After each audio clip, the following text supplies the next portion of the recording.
I've been doing a lot of traveling recently. I was in New York last weekend at the Open Center and in Prague 2 weeks before that. So this is the end of a long season of traveling. I'm not home yet, but at least I'm in my own time zone.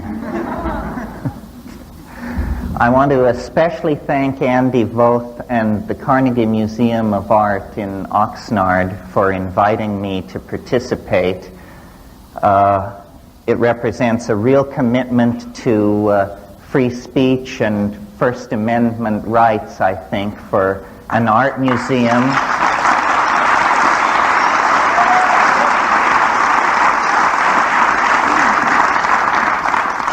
Art museums have been taking some knocks recently, and so I think they doubly should be commended for their courage.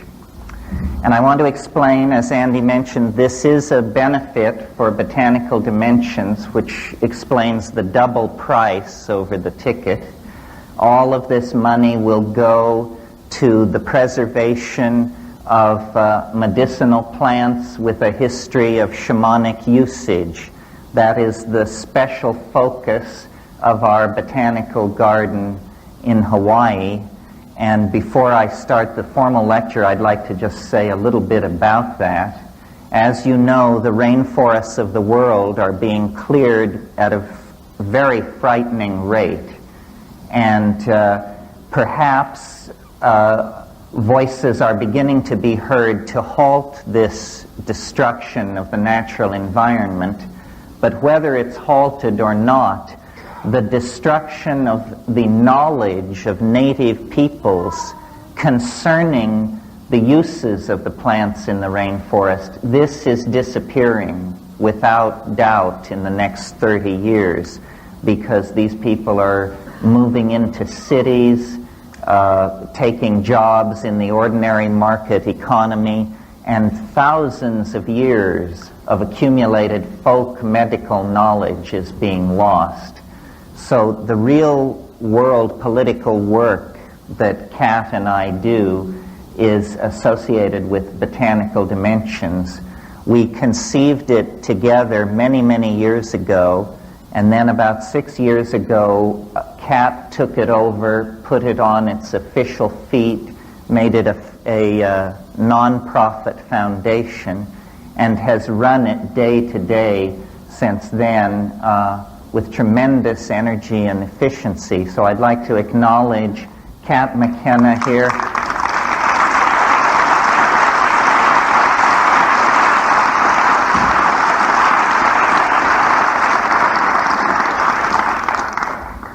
My better half. In fact, my only good half. Yes. And then I wanted to underscore what Andy said, a very special event 2 weeks from now at the Carnegie Museum. Roy Tuckman, Roy of Hollywood, bon vivant, countercultural figure, informational ferret of our time, will be recast as an experimental composer of great energy and imagination. And I hope you'll all turn out for Roy. He's been a wonderful force in my life and I think in the cultural life of Southern California. Both Roy and Diane have done a wonderful job in raising the quality of public dialogue in Southern California, which I think is a precondition for any kind of clear thinking about our future or our political situation. So here's to Roy and Diane.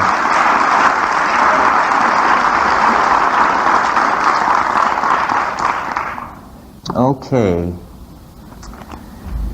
Well, the theme that unites these lectures is creativity and the techniques by which the artist can refine his or her vision, expand the vision, communicate the vision. And before I get into that issue, I thought I would talk just a little bit about my notion of creativity per se. What is it in and of itself? And when I think like that, of course, I cast my mind back to nature. Nature is the great visible engine of creativity against which all other creative efforts are measured. And creativity in nature has a curious distribution. It's something which accumulates through time. If we stand back and look at the universe, we see that at its earliest moments, it was very simple.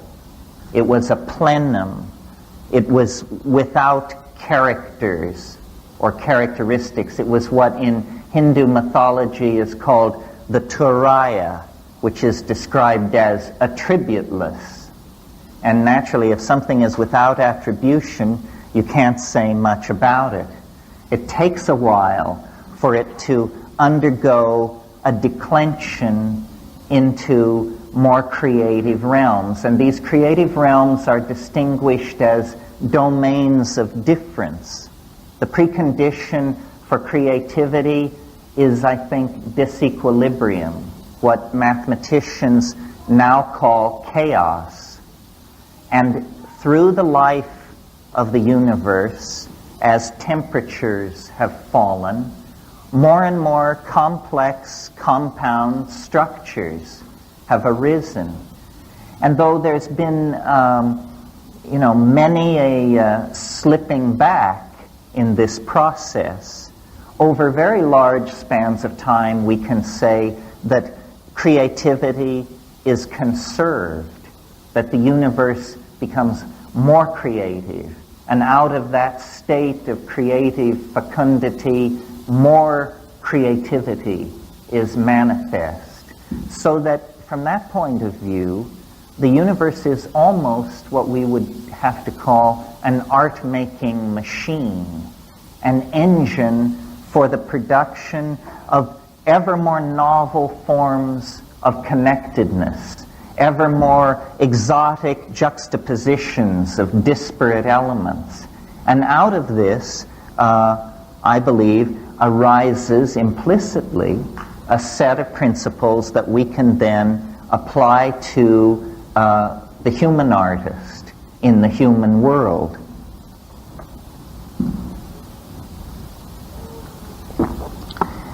Nature's creativity is obviously the wellspring of human creativity. We emerge out of nature almost, and this idea I think was fairly present close to the surface of the medieval mind, we emerge out of nature almost as its finest work of art.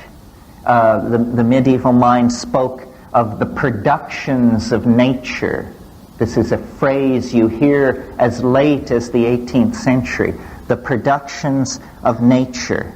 And human creativity emerges out of that, whether you have a model of the Aristotelian great ladder of being or a more modern evolutionary view where we actually consolidate emergent properties and somehow bring them to a focus of self-reflection.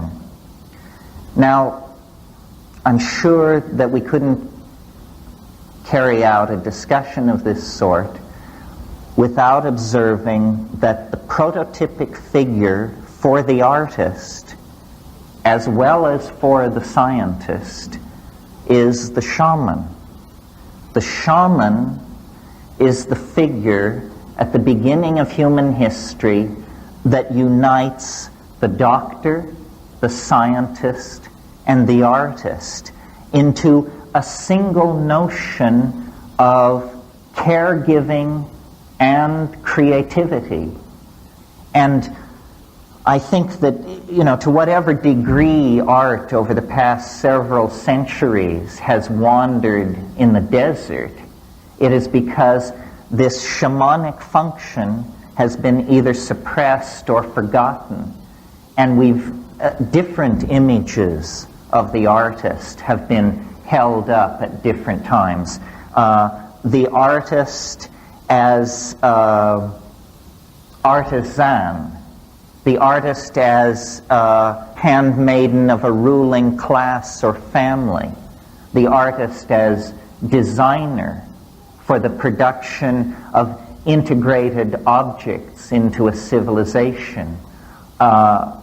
This notion of the artist as mystical journeyer, as one who goes into a world unseen by others and then returns to tell them of it, was pretty much lost in the post-medieval and Renaissance conception of art up until the late 19th century or early 20th century, where, beginning with the Romantics, there is a new permission to explore the irrational.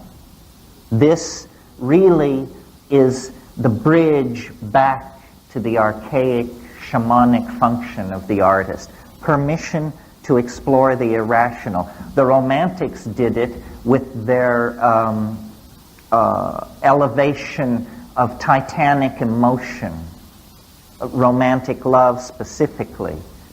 The symbolists in the mid-19th century did it by a re-emphasis on the emotional content of the image and a rejection of the previous rationalism.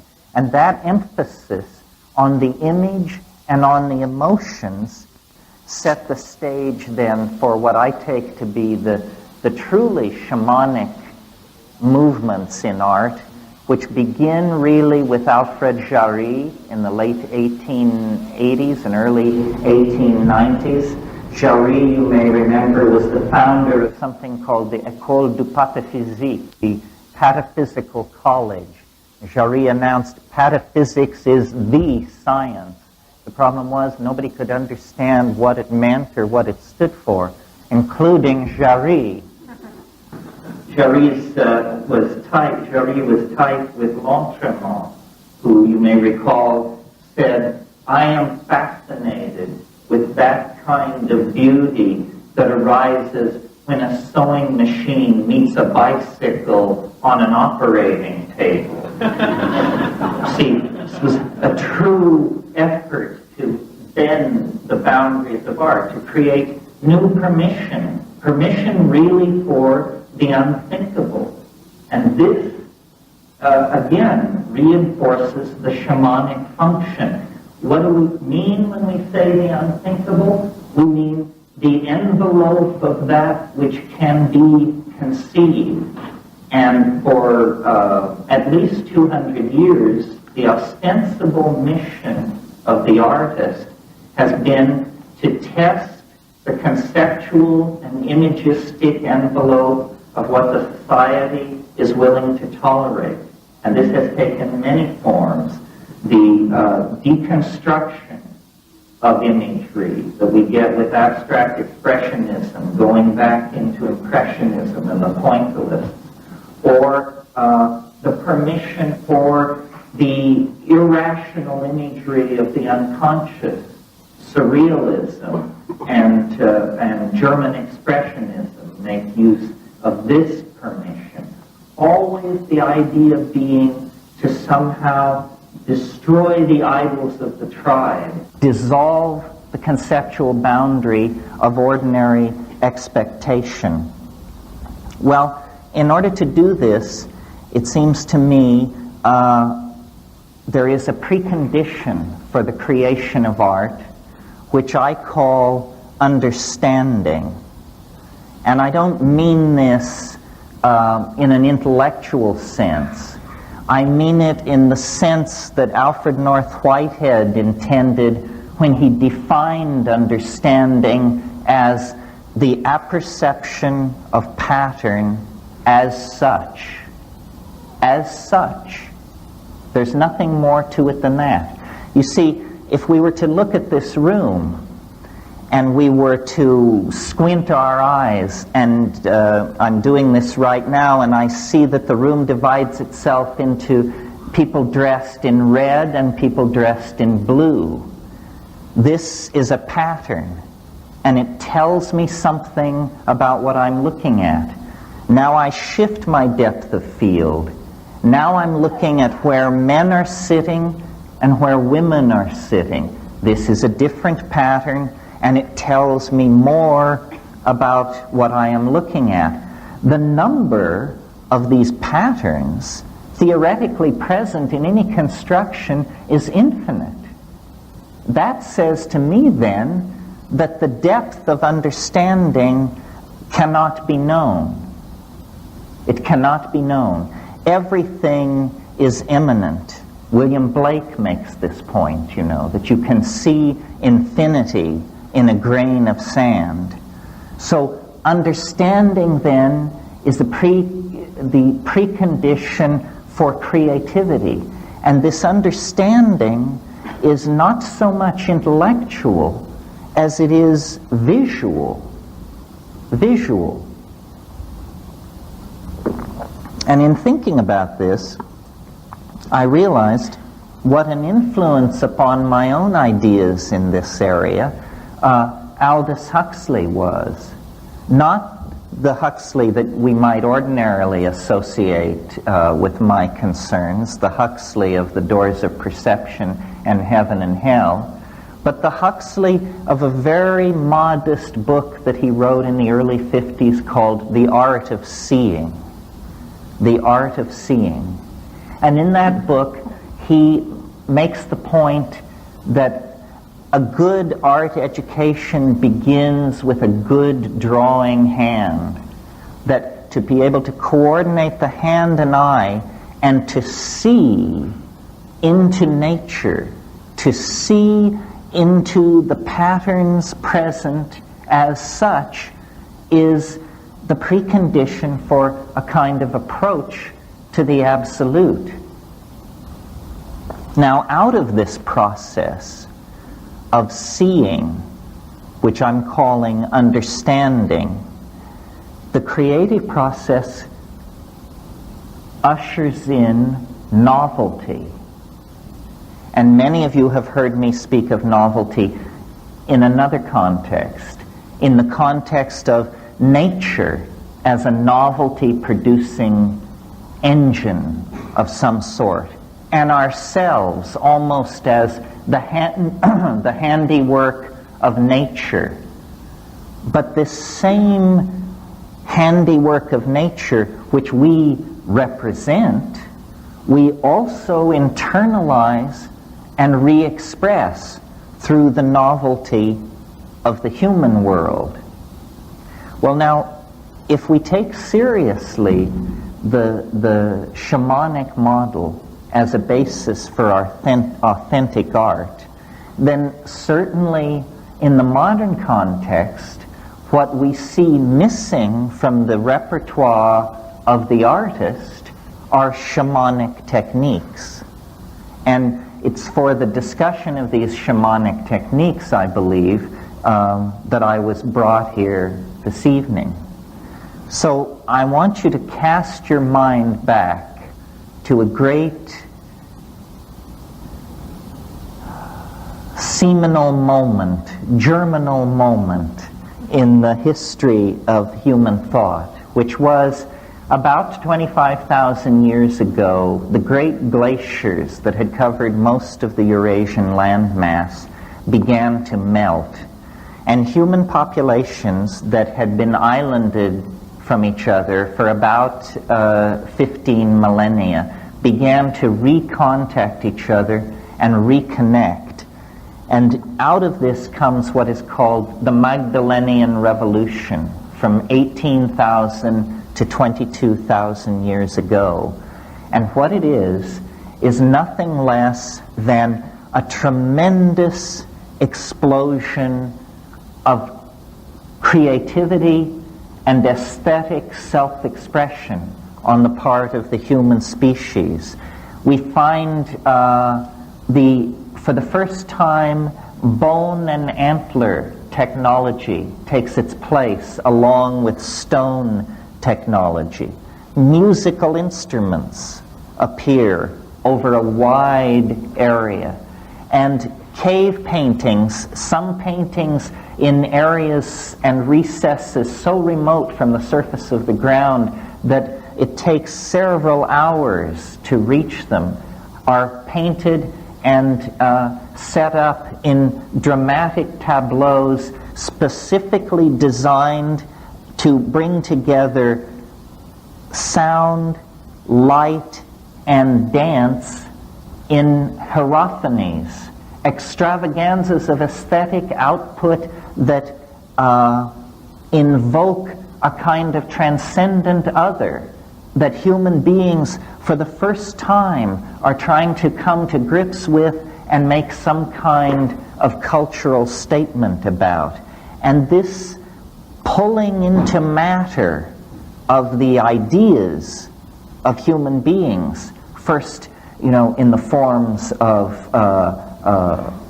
beadwork and chipped stone and carved bone, within 20,000 years ushers into the kinds of high civilizations that we see around us and points us toward the kind of extraplanetary mega-civilization that we can feel operating on our own present like a kind of great attractor. Now, this whole intellectual adventure in exteriorization of ideas is entirely an aesthetic adventure. Until very recently, utility is only a secondary consideration. The real notion is a kind of seizure by the tremendum, by the other, which then forces us to take up matter, clay, bone, flint, and put it through a mental process where we then excrete it as objects that have lodged within them ideas. This seems to be the special, unique, transcendental function of the human animal, is the production and condensation of ideas. And what made it possible for the human animal is language. If you're seeking the thumbprint of the transcendental on the myriad phenomena that compose life on this planet, to my mind, the place to look is human language. Human language represents an ontological break of major magnitude with anything else going on this planet. I mean, yes, bees dance and dolphins squeak and chimpanzees do what they do, but it's a hell of a step from there to Wallace Stevens, let alone William Shakespeare. Language is the unique province of human beings, and language is the unique tool of the artist. The artist is the person of language. And I've, given a lot of thought to this because the work that I've done with psilocybin mushrooms and the observations of psychedelic plant use in the Amazon centered around ayahuasca lead me to the conclusion that it is the synergy and catalysis of language that lies behind not only the emergence of human consciousness out of animal organization, but then its ability to set a course for a transcendental dimension and pursue that course against all the vicissitudes of biology and history over 10 or 15,000 years. Language has made us more than a group of pack-hunting monkeys. It's made us a group of pack-hunting monkeys with a dream.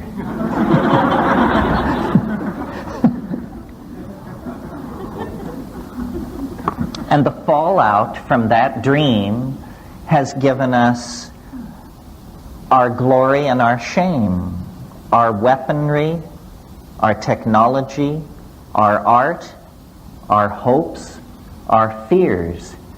All of this arises out of our own ability to articulate and to communicate with each other. And I use this in the broadest sense. I mean, for me, the glory of the human animal is cognitive activity, song, dance, sculpture, poetry, all of these cognitive activities. When we participate in them, we cross out of the domain of animal organization and into the domain of a genuine relationship to the transcendent. As you know, shamans in all times and places gain their power through relationships with helping spirits, which they sometimes call ancestors, sometimes call nature spirits, but somehow the acquisition of a relationship to a disincarnate intelligence is the precondition for authentic shamanism.